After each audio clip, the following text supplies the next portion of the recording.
गुरुभ्यो नमः। ललिता सहस्रनामम 11 to 20.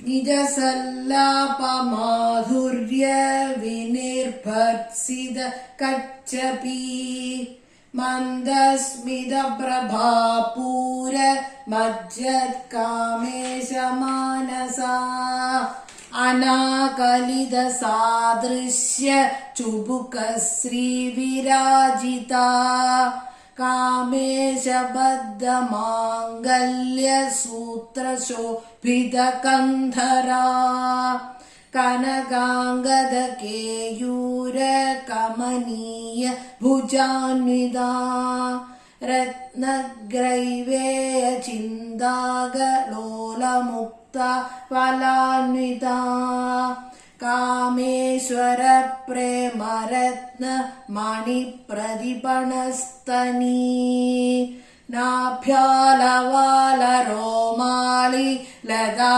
फलकुजद्वयी लक्ष्य रोमलदाधार तासमुन्नेय मध्यमा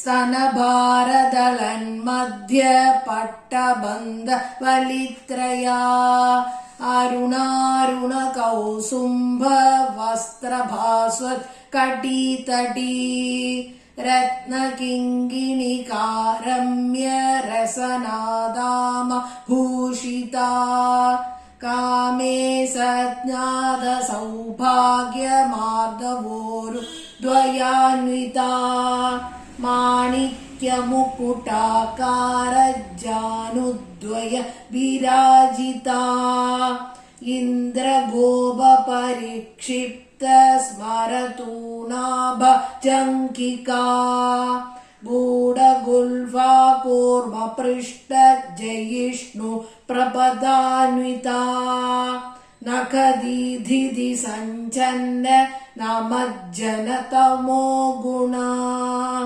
पदद्वय प्रभाजाल पराकृत सरोरुहा सिञ्जानमणि मञ्जीर मण्डित श्री पदाम्बुजा मराळी मन्दगमन महालावण्य सेवधिः।